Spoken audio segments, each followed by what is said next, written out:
In a forgotten monastery, centuries-old walls guard a secret.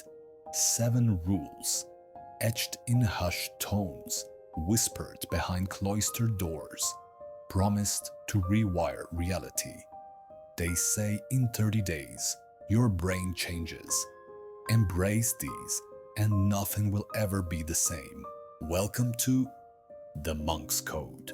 You've probably heard that it takes 21 days to form a habit, but studies show that your brain goes through big changes around day 30. For example, NASA found that when astronauts wore upside-down glasses every day, their brains adapted after 26 to 30 days. And meditation studies show that just a few weeks of mindfulness can change the shape of your brain, helping you focus better and stress less. That's why the Monk's Code lasts 30 days. It gives your brain time to rewire. Rule 1. Sit in silence.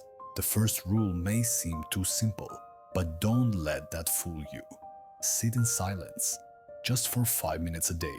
No talking, no scrolling, no distractions. Just you, your breath, and the quiet. In a world where noise never stops, where your phone buzzes, the news screams, and your thoughts rise like a never-ending storm, silence becomes a rare and powerful medicine. Science backs this up. Studies have found that just a few minutes of silence each day can reduce stress, lower blood pressure, and even help your brain regrow cells in the hippocampus, the part that controls memory and emotions. Monks believe silence isn't just the absence of noise, it's the beginning of self-awareness. Because in silence you start to hear yourself clearly. You become aware of your breath, your thoughts, and even your pain. And that's when healing begins. At first, you'll feel uncomfortable. Your mind will wander. You'll feel restless. That's okay. It's like cleaning a messy room. You have to notice the mess before you can clear it. Start your morning by sitting still, closing your eyes, and focusing only on your breath. Inhale slowly. Exhale gently. Do this every day for 4 days. It's just 5 minutes, but those 5 minutes could be the most powerful part of your entire day. Remember, silence is not empty, it's full of answers. Rule 2. Do one thing at a time. Now that you've learned to sit in silence, it's time to face something else that's silently draining your energy. Multitasking. We all do it. Watching a video while replying to texts. Eating while scrolling through social media. Talking to someone while thinking about work, bills, and tomorrow's problems. We've become so used to doing 10 things at once that we've forgotten how to do just one thing fully. But monks, they live differently. When they sweep the floor, they just sweep. When they drink tea, they just drink tea. No phone in one hand, no rush, no noise, just presence. And this simple way of doing one thing at a time changes how the brain works. A Harvard study showed that our minds are wandering almost 47% of the time. And when they wander, we're less happy. But when we're fully present, even doing something small, we feel more alive. The monks call this mindful action. It's not about slowing down your life. It's about waking up to it. Every time you multitask, you divide your attention and your energy. But when you bring your full focus to one simple thing, your brain rewires. It strengthens your attention, builds emotional control, and even boosts creativity. So, here's your mission for the next 5 days. Pick a task, any task, brushing your teeth, washing the dishes, drinking your morning coffee, and for just that moment, do nothing else. Feel the brush, hear the water, Smell the coffee, be fully there. You'll start to notice something strange.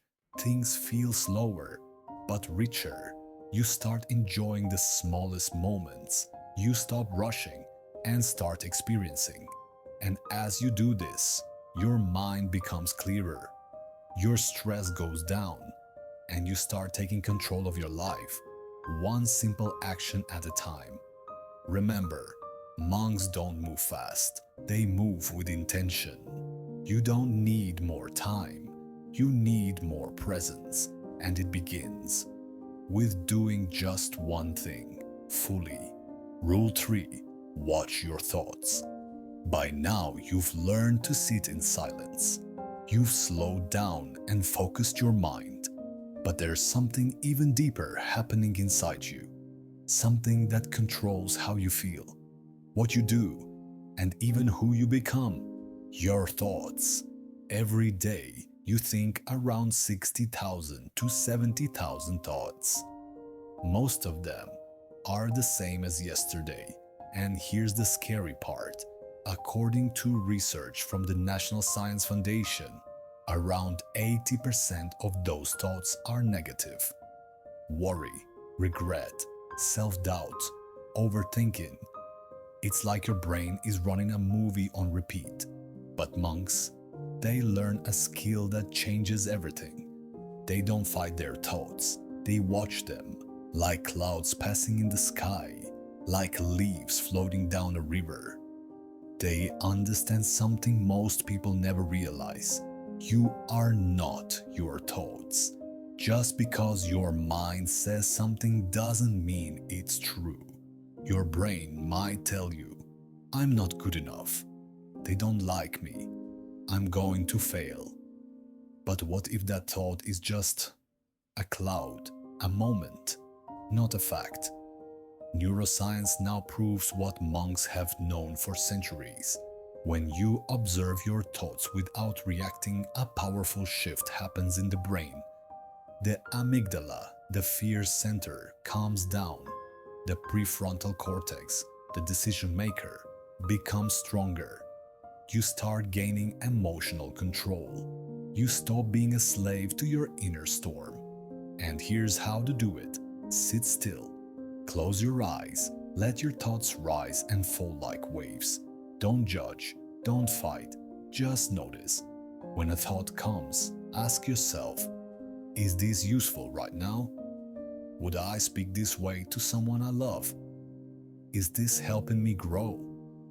If the answer is no, let it go. You don't need to control every thought.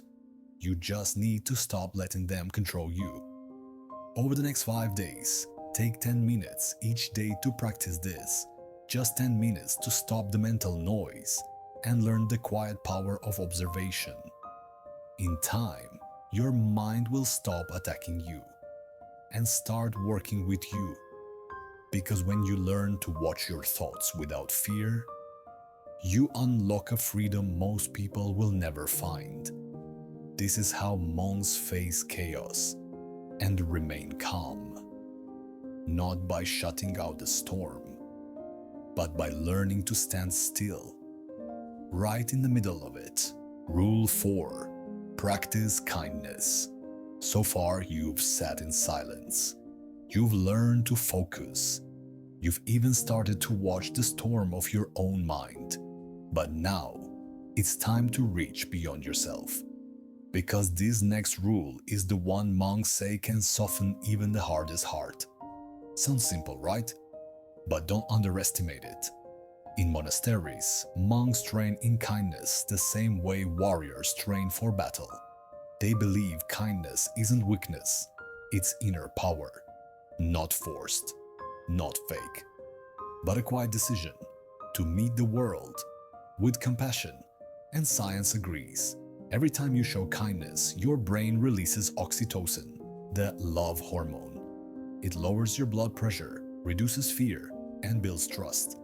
Acts of kindness also boost serotonin and dopamine, the chemicals behind happiness and motivation. And get this.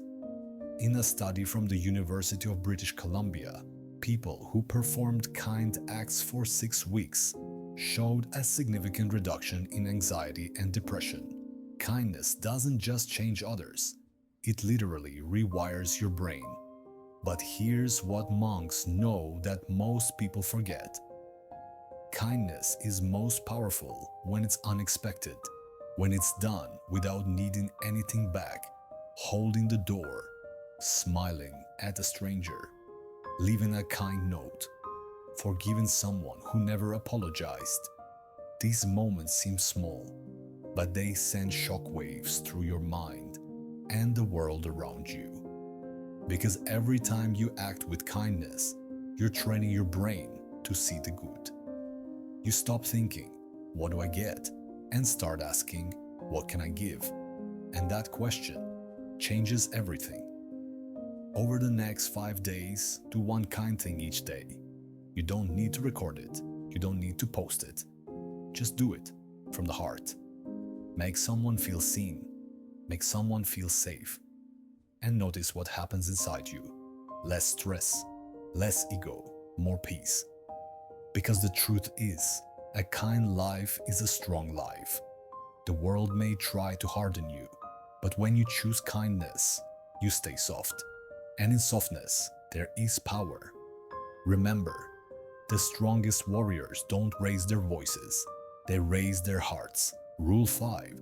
Stick to a routine. Discipline. The word alone might feel heavy, boring, cold, like a prison. But what if I told you it's the opposite?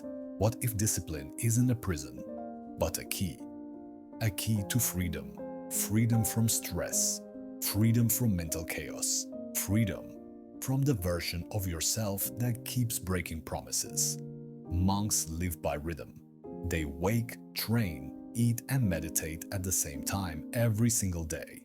Not because they are forced to, but because they've learned the secret. Routine builds power. When your day is built on rituals, you don't waste energy deciding. You don't wake up wondering what to do. You already know. And that mental clarity, that structure, it sharpens your focus. It builds inner confidence. A 2009 study from Duke University found that over 40% of our daily actions are habits, not decisions. So the more good routines you build, the more your life runs on autopilot for success. That's why monks don't rely on motivation. They train the body, and in doing so, they train the mind. They rise early. They clean with purpose.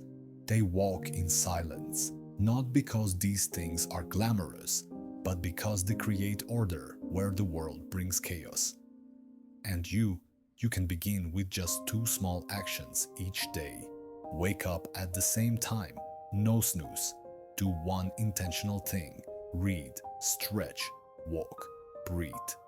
These may feel small, but in the mind, they're huge. Because when you start your day with control, you carry that control into every hour that follows. Your anxiety lowers, your confidence grows, and the voice in your head, it starts to say something new. I show up. I follow through. I do hard things, even when no one is watching. That is monk energy, not perfection, but consistency. Over the next 4 days, set a simple daily rhythm. Just 2 habits, no more. Sunrise with purpose. Practice something intentional. It's not about changing your whole life overnight.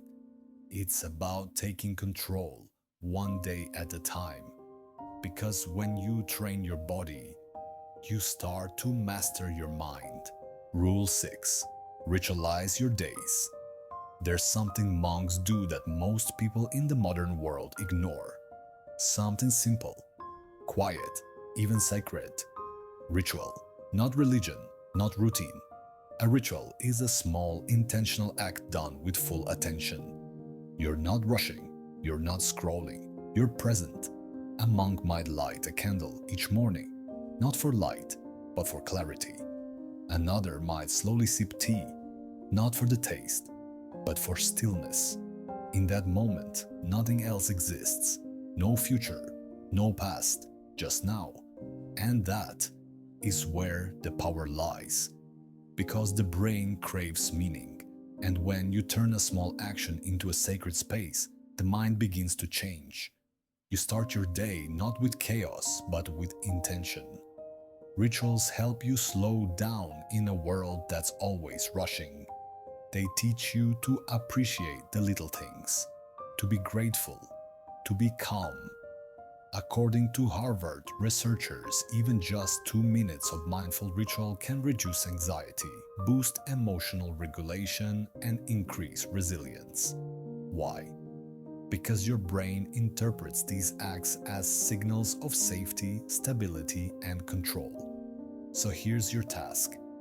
For the next 7 days, choose one simple ritual to add to your morning or evening. Light a candle and breathe deeply. Drink your morning tea or coffee slowly. No phone. Read one page from a meaningful book. Play calming music and sit in stillness for 3 minutes. Stretch or journal with intention. But here's the key. Do it the same way, every day. Let it become your anchor, your pause button, your reset. Because in a loud world, a quiet ritual is a revolution. And over time, this tiny act will train your brain to be more grateful, more present, and more alive. Remember, it's not about what you're doing, it's about how you're doing it. Even lighting a match can feel like meditation if you do it with your whole heart. So, what will your ritual be? Rule 7. Reflect every night. We've come to the final rule. You've walked with the silence, fought against distraction, trained your body, guarded your energy. But now, you face your most important task. Not action, but awareness. Each night before you sleep, take 5 minutes, just 5, and ask yourself 3 questions. What did I learn today? What am I grateful for? How did I feel, really? That's it. No filters, no performance, just raw truth, because the mind cannot grow what it doesn't examine. Monks do this every day, not to remember, but to understand. They don't journal to record the world. They journal to decode the self. When you write your answers, you slow the world down, and suddenly you see things you missed, a lesson buried in a mistake, a joy you forgot to feel, a wound you've been hiding. A 2020 study in the Journal of Experimental Psychology found that writing about your emotions before bed significantly improves sleep, decision-making, and mental clarity. Why? Because reflection clears emotional clutter. It tells the brain, I heard you, you're safe, let's rest. And that's when change happens. In the quiet moments, with pen in hand, not on the battlefield of life, but on the page. You don't need paragraphs, you don't need poetry, just honesty. What did I learn? Maybe I snapped at someone because I didn't eat. What am I grateful for? Maybe my friend messaged me out of nowhere. How did I feel? Maybe tired, hopeful, a little afraid. That's enough. Because every night you reflect, you send your brain a powerful message. I'm paying attention now. I'm here. I see myself. And when you start to see yourself, you stop running from yourself. You begin to evolve. You begin to wake up. And that is the true monk's path. Not silence, not perfection. Just the courage to look inward, again and again, until your reflection becomes your rebirth. You've made it this far. That says something about you. You're not like most people. You're ready to wake up. If this message found you at the right time, don't just scroll past. Like this video so it reaches someone else who needs it. Comment below. I'm starting the Monk's Code. Subscribe if you want more wisdom like this. Until then, keep the candle burning and keep walking the path.